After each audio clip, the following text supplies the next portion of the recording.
8 años después de empezar mi relación con Ethan, mi novio médico, me atravesaron con un cuchillo para salvarlo. Él prometió que podía pedirle lo que quisiera a cambio. Todos supusieron que le exigiría matrimonio. En vez de eso, con total serenidad le dije, «Rompamos». Luego me di la vuelta y me fui. Ethan se rió con arrogancia y apostó ante todos. Está fingiendo, solo quiere llamar la atención. Apostaría a que regresa suplicándome en 3 días. Se equivocó. Tenía un secreto. En mi vida pasada, me comprometí con Ethan. Pero su chica ideal, Olivia, se arrojó desde un edificio y se quitó la vida. Él descargó toda su rabia en mí. La noche de nuestra boda, me cortó la cara y me encerró en un sótano oscuro y diminuto. Cuando quedé embarazada, me obligó a tomar un sinfín de suplementos. Para cuando llegó el parto, el bebé era demasiado grande y no pude dar a luz. Me desangré, con el cuerpo destrozado por un parto fallido y un bebé que no sobrevivió. Esta vez, volví al día en que me hirieron por salvarle la vida a Ethan e hice exactamente lo que él deseaba. En el consultorio del cirujano, un dolor agudo en el brazo me devolvió a la realidad. La enfermera acababa de terminar de envolver la venda y me advirtió con suavidad que la mantuviera seca.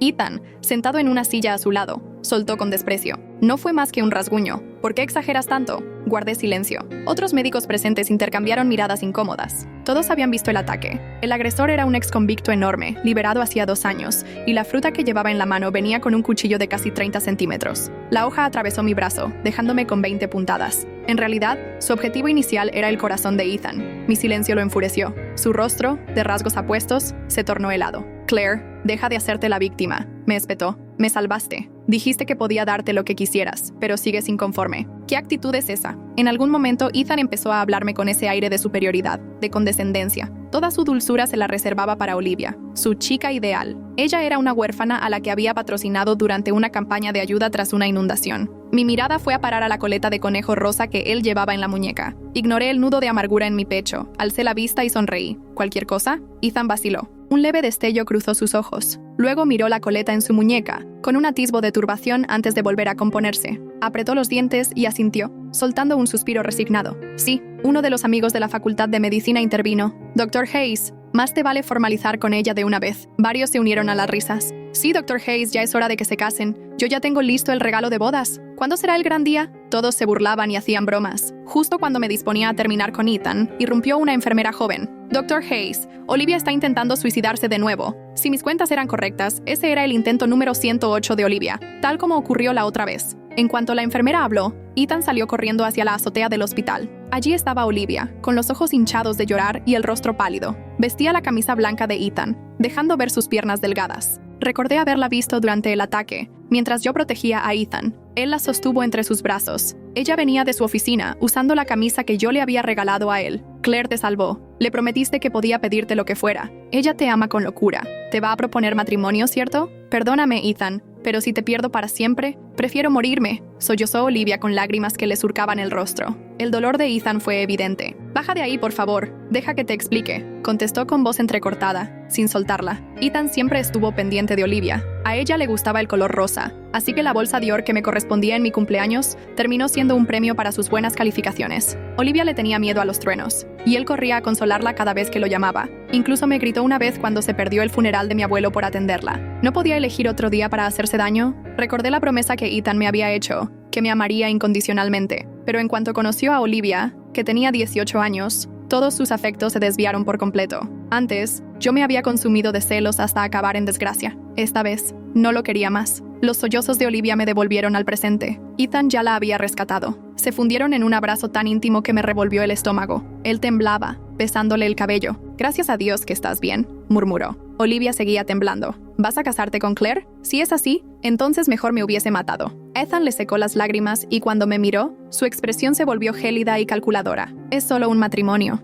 En mi corazón, tú siempre serás la número 1. Luego suspiró, como si lo forzaran. «Claire ha estado conmigo 8 años. Ya no la amo, pero me salvó de morir ahogado hace tiempo. Y siempre ha sido tan devota. Se lo debo». Todos a nuestro alrededor parecían atónitos. Sí, una vez le salvé la vida cuando se estaba ahogando, y de forma natural, nos volvimos novios. Pero de eso ya hacía mucho. Él siempre sintió que yo utilizaba esa deuda como chantaje para retenerlo. Si hubiera sabido todo esto, jamás lo habría salvado. Ni antes ni ahora. Las miradas de lástima a mi alrededor se volvieron insoportables. Me reí con amargura. «Ethan, estoy ocupada. ¿Cuándo piensas cumplir tu promesa?» Con aire triunfante, él frunció el ceño. Vaya, estás desesperada por casarte conmigo. Mientras jugueteaba con la oreja de Olivia, se dirigió a mí, desdeñoso. Bien, ¿cuándo quieres que nos casemos? Ya que estás tan ansiosa, lo interrumpí. Vamos a romper. Ethan me miró incrédulo, con la furia pintada en el rostro. ¿Quieres terminar? Me espetó. Hice caso omiso a la sorpresa de Olivia y fijé mis ojos en las arrugas que se formaban en el entrecejo de Ethan. Sí,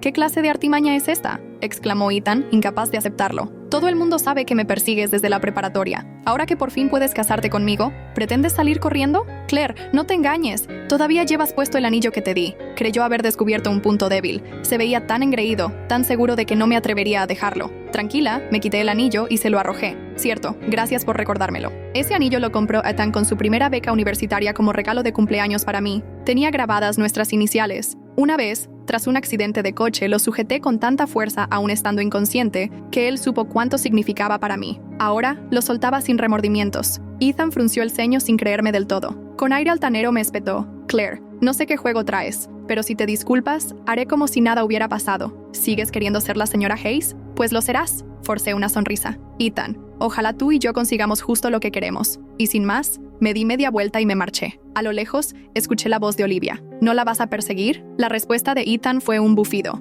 No, volverá suplicando. Esa mujer que haría lo que fuera por quedar embarazada de mí, no se va a rendir así como así. Sí, estaba embarazada. Ethan y yo tuvimos una pelea por culpa de Olivia. Él se embriagó, me confundió con ella y me dejó encinta. En mi vida pasada, usé esa deuda para obligarlo a casarse, con la consecuencia de que Olivia se quitó la vida. Él me alimentó a la fuerza hasta que mi vientre creció demasiado. Ni siquiera me llevó al hospital cuando rompí aguas. El bebé se atoró, y ambos morimos en agonía. Aún recordaba el dolor insoportable, los espasmos, mis ojos inyectados en sangre y el esfuerzo inútil. De vuelta en casa, posé la mano en mi vientre, que seguía creciendo. Había llegado la hora de poner fin a todo esto. Dormí 4 horas y me desperté con un mensaje. Mamá está enferma. Ven ahora. Era del teléfono de Ethan. Él era despreciable, pero su madre siempre me trató con afecto.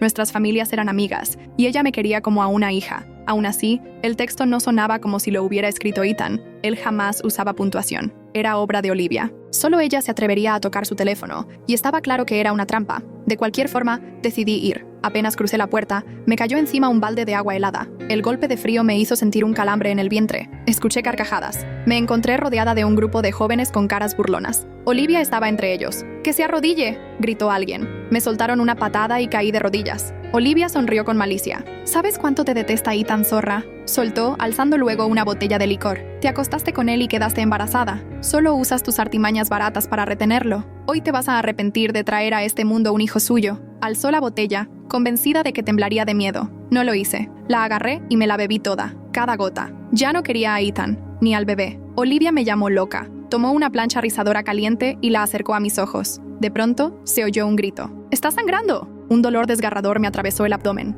Sentí cómo la cara se me ponía blanca. Olivia titubeó, pero se recompuso rápido. Soltó la rizadora y me pateó el vientre. Un borbotón de sangre salió disparado antes de que pudiera gritar. Me desmayé. Mientras tanto, Ethan revisaba unos expedientes. Una enfermera entró con un formulario de consentimiento. Dr. Hayes. La señorita Claire. Él la interrumpió. Frío. Rompimos. No quiero saber nada de ella. La enfermera insistió con urgencia. La trajeron en ambulancia por una hemorragia interna. Está embarazada. Necesitamos sangre de otro hospital. Por favor, firme. Ethan apenas la miró y rompió el papel. ¿Tú crees que me voy a tragar un cuento tan patético? Claire hasta sobornó a mi equipo. Ella me adora tanto que jamás abortaría a mi hijo, aunque estuviera al borde de la muerte. No pienso firmar nada. Salió sin volver la vista, poniendo su teléfono en modo no molestar, para que no lo interrumpieran más. Se puso a jugar en su celular hasta las 10 de la noche. Al desactivarlo, descubrió más de 100 llamadas perdidas, incluso del director del hospital. Frunció el ceño, convencido de que Claire había llegado al extremo de contactar al director. Vaya descaro. Llamó al director para disculparse,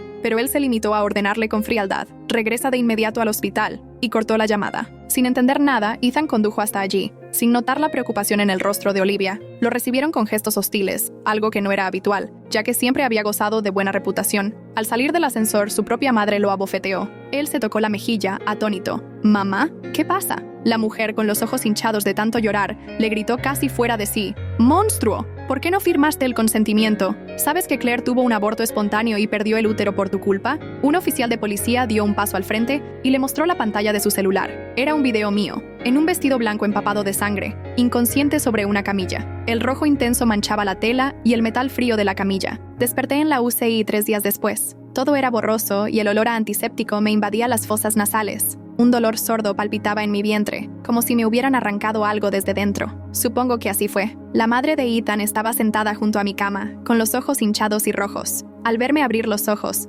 tomó mi mano con una delicadeza que contrastaba con la furia que había mostrado hacia su hijo. «Claire, gracias a Dios que despertaste», susurró, acariciando mi cabello. Intenté hablar, pero tenía la garganta seca y áspera. Ella me acercó un vaso de agua y me ayudó a beber. El agua fría me devolvió algo de claridad. «Tu bebé, lo siento tanto», dijo con la voz quebrada. No sentí nada, ni tristeza, ni rabia, ni pena. Solo un vacío enorme donde antes había latido una vida. Tal vez estaba en shock, o tal vez era porque en mi vida anterior ya había vivido el dolor de perder a ese mismo bebé de una forma mucho más traumática. «¿Y tu útero?», continuó ella. «Los médicos no pudieron salvarlo. Perdiste demasiada sangre, y cuando finalmente consiguieron la autorización para operarte, ya era demasiado tarde». Asentí lentamente. Ya lo sabía de alguna manera. Es extraño cómo el cuerpo siente las ausencias. «¿Dónde está Ethan?», pregunté, aunque no porque me importara verlo, sino porque necesitaba saber a qué me enfrentaría. La señora Hayes apretó los labios. «La policía lo está interrogando. Cuando vieron el video de lo que te hicieron Olivia y sus amigos, y luego su negligencia al negarse a firmar el consentimiento. Claire, esto es muy grave». Me contó que una de las enfermeras había grabado mi llegada al hospital en ese estado tan crítico como evidencia médica, y que el video se había filtrado entre el personal. Cuando Ethan se negó a firmar el consentimiento, la enfermera guardó la grabación como prueba de la negligencia. «Han suspendido su licencia médica temporalmente», añadió con voz débil, «y hay una investigación en curso». No sentí ninguna satisfacción, ningún triunfo. Solo quería cerrar los ojos y desaparecer. Los días siguientes fueron un borrón de declaraciones policiales, visitas de trabajadoras sociales y consultas médicas. El hospital, temiendo una demanda millonaria, me proporcionó la mejor atención posible. Las enfermeras me trataban con una compasión casi excesiva. Todos sabían lo que había pasado. Una semana después del incidente, cuando ya me habían trasladado a una habitación normal, recibí una visita que no esperaba. El director del hospital, un hombre mayor, de rostro severo pero amable, vino personalmente a verme. «Señorita Claire», comenzó con formalidad, «quiero expresarle mi más sincero pesar por lo ocurrido en nuestras instalaciones. El comportamiento del Dr. Hayes es imperdonable y hemos tomado medidas inmediatas».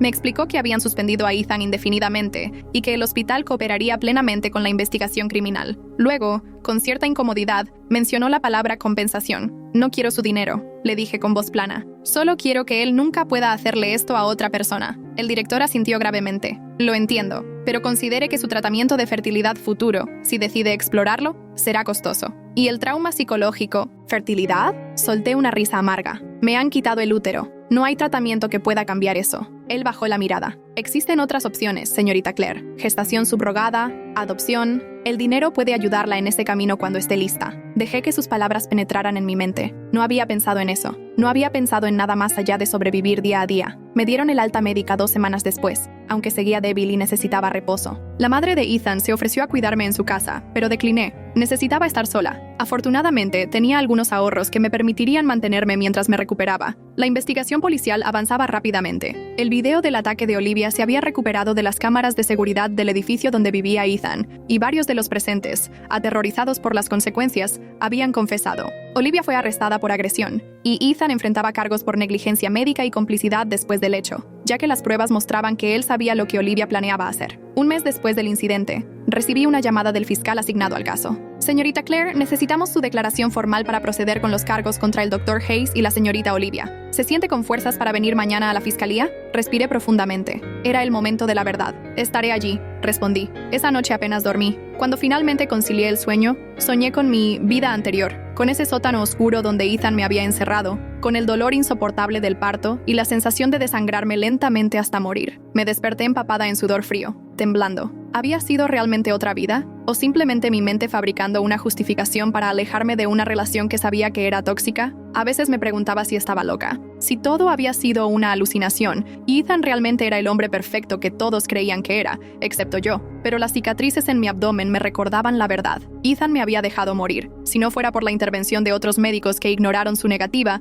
y procedieron con la operación de emergencia cuando mi situación se volvió crítica, no estaría aquí para contarlo. La mañana siguiente, me vestí con cuidado, eligiendo ropa formal pero cómoda para mi cita en la fiscalía. Mientras me miraba al espejo, apenas reconocí a la mujer que me devolvía la mirada. Estaba más delgada, con círculos oscuros bajo los ojos y una expresión de determinación que nunca antes había visto en mi rostro. «Puedes hacer esto», me dije en voz alta. «Hazlo por todas las Claire que sufrieron y morirán si no lo detienes ahora». Llegué a la fiscalía exactamente a la hora acordada. El lugar bullía de actividad, pero me condujeron a una sala privada donde ya me esperaba la fiscal, una mujer de mediana edad con gafas y expresión seria. Señorita Claire, gracias por venir. Me saludó con un firme apretón de manos. Sé que esto no es fácil para usted. Estoy lista, respondí simplemente. Durante las siguientes 3 horas, reviví cada detalle de mi relación con Ethan. Los celos, el control, la manipulación, cómo me había aislado gradualmente de mis amigos y familia, cómo desviaba todo su afecto hacia Olivia, haciéndome sentir insignificante, cómo reaccionó cuando supo del embarazo, con frialdad e indiferencia, y finalmente, cómo se negó a firmar el consentimiento que podría haberme salvado de perder mi útero. También les mostré los mensajes que había guardado durante años, las grabaciones de conversaciones que había hecho en secreto, evidencia que había acumulado sin darme cuenta, quizás porque una parte de mí siempre supo que este día llegaría. Cuando terminé, la fiscal cerró su carpeta y me miró fijamente. Creo que tenemos suficiente para presentar un caso sólido contra ambos, dijo. Pero debo advertirle que no será fácil. El Dr. Hayes tiene una reputación excelente en la comunidad médica, y sus abogados argumentarán que estaba bajo estrés y que no evaluó correctamente la situación. ¿Y el video? ¿Y los testigos? Pregunté. Son cruciales, pero aún así, estos casos nunca son simples. ¿Está dispuesta a seguir adelante? Será doloroso. Su vida privada, su relación, todo quedará expuesto. No dudé ni un segundo. Sí, quiero que pague por lo que hizo. Quiero que nunca más pueda ejercer la medicina. Quiero que Olivia comprenda la gravedad de sus acciones. La fiscal asintió con respeto. Entonces procederemos. El juicio probablemente iniciará en 3 meses. Mientras tanto, ¿tiene un lugar seguro donde quedarse? ¿Apoyo de familiares o amigos? Pensé en mis padres, que vivían en otra ciudad y que nunca habían aprobado mi relación con Ethan, aunque por razones equivocadas. Pensé en los amigos que había perdido a lo largo de los años por dedicarme exclusivamente a complacer a Ethan. No, respondí con honestidad, estoy sola en esto. La fiscal me dio la tarjeta de una asociación de apoyo a víctimas de violencia doméstica. Llámelos. Tienen recursos, consejería, grupos de apoyo. No tiene que hacer esto sola, Claire. Tomé la tarjeta y la guardé en mi bolso. Quizás la usaría, quizás no. En ese momento, lo único que me importaba era que la justicia siguiera su curso. Salí de la fiscalía sintiéndome extrañamente ligera, como si hubiera dejado atrás una carga que había estado llevando durante demasiado tiempo. El sol brillaba en un cielo despejado y, por primera vez en semanas, sentí un atisbo de esperanza. Mi teléfono vibró en mi bolsillo. Era un mensaje de texto. Al mirarlo, sentí que la sangre se me helaba en las venas. Sé lo que estás haciendo. Vas a pagar por esto.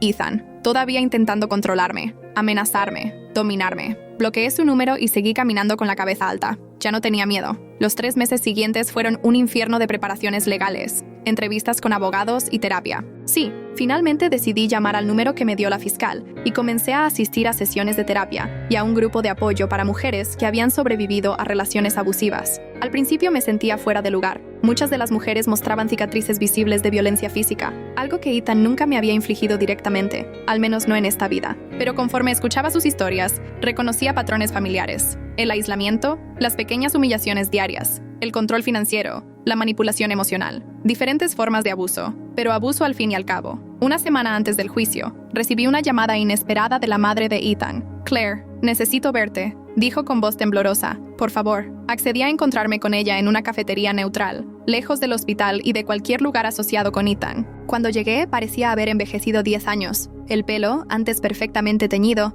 mostraba raíces grises y sus ojos estaban apagados. Gracias por venir, dijo cuando me senté frente a ella. Quería que supieras que voy a testificar contra Ethan en el juicio. La miré sorprendida. Era lo último que esperaba oír. ¿Por qué? Pregunté. Ella jugó nerviosamente con su taza de café. Porque es lo correcto. Y porque hace años que veo señales que decidí ignorar. La forma en que te trataba, cómo te menospreciaba, creí que era cosa de jóvenes, que maduraría. Luego llegó Olivia y sacudió la cabeza. Debí haber intervenido antes. Lo siento tanto, Claire. No supe qué decir. Una parte de mí quería abrazarla y decirle que no era su culpa. Otra parte quería gritarle por no haber actuado cuando podría haber marcado la diferencia. Al final solo asentí. Tu testimonio será importante, dije finalmente. Lo sé. Y hay algo más que debes saber, añadió con expresión grave. Ethan está tratando de llegar a un acuerdo con la fiscalía. Quiere declararse culpable de un cargo menor a cambio de una sentencia reducida y conservar su licencia médica. Sentí que la rabia me subía por la garganta. ¿Qué? ¿Después de lo que hizo? ¿Después de lo que me hizo? Ella asintió tristemente. Su abogado está presionando fuerte. Dice que fue un error de juicio único, debido al estrés y la preocupación por Olivia,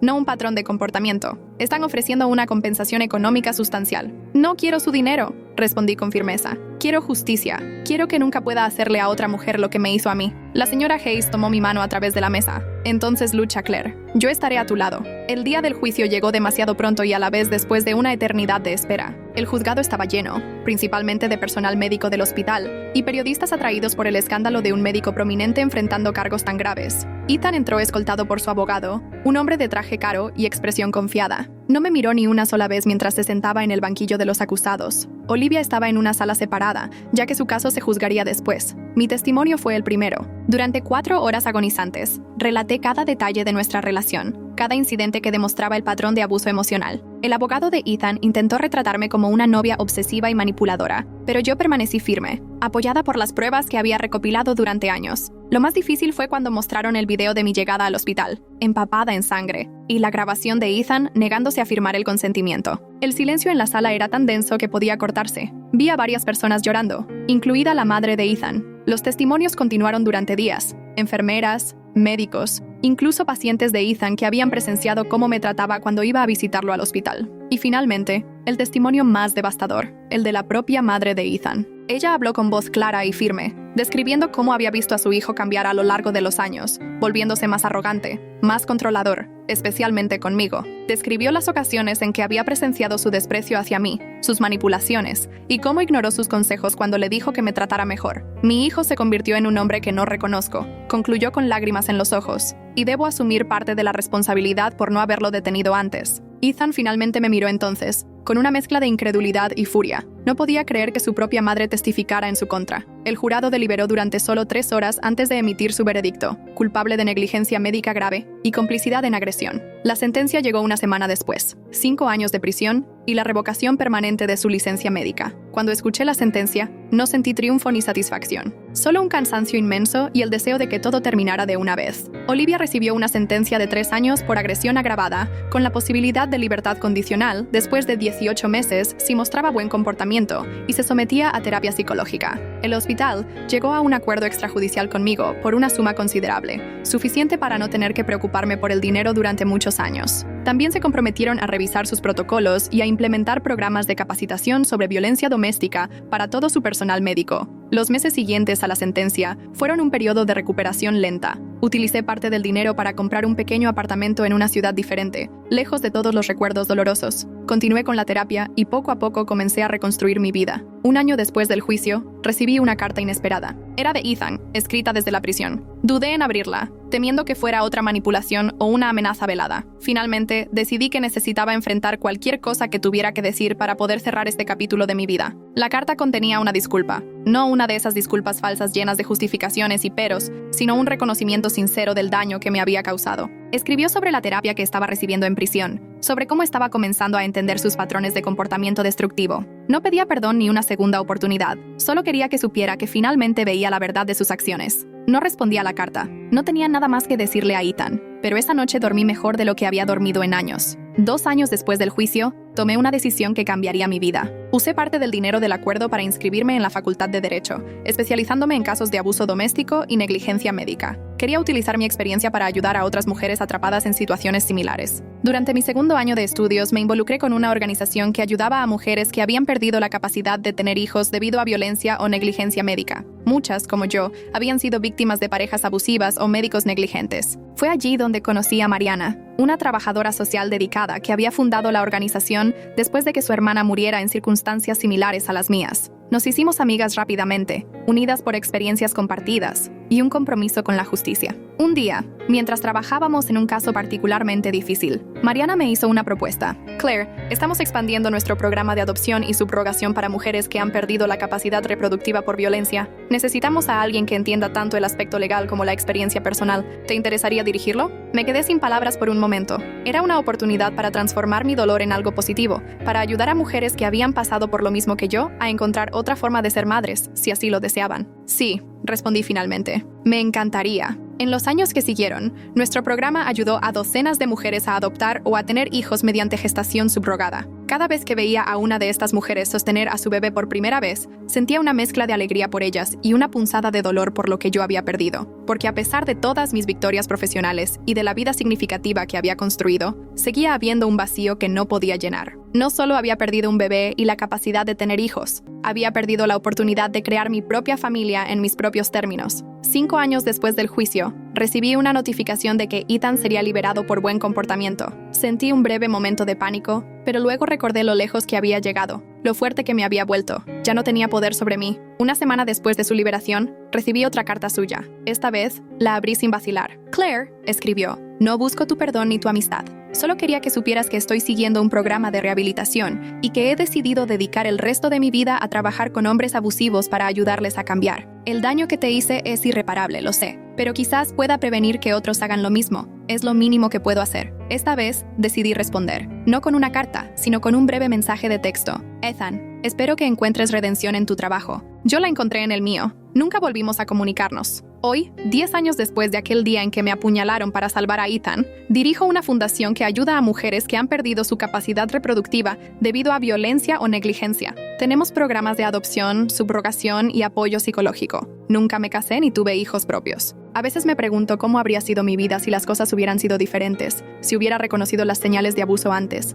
si nunca hubiera estado con Ethan. Pero luego miro a las mujeres y niños a los que he ayudado, la diferencia que he podido hacer en sus vidas, y sé que mi dolor tuvo un propósito. No fue en vano. El sacrificio fue enorme. Perdí mi útero, la posibilidad de tener hijos biológicos y años de mi vida en una relación tóxica. Pero gané algo también, mi libertad, mi propósito y la oportunidad de convertir mi tragedia personal en esperanza para otras. ¿Es un final feliz? No exactamente. Hay días en que el dolor vuelve, en que me despierto llorando por el hijo que nunca tendré. Pero es un final con significado, con propósito. Y quizás eso sea más importante que la felicidad convencional. La justicia no siempre es perfecta. A veces viene con sacrificios terribles. Pero al final, creo que valió la pena. No solo por mí, sino por todas las mujeres que hemos ayudado desde entonces. Por todas las Claire que no tendrán que sufrir lo que yo sufrí. Y eso, al final del día, es suficiente para mí.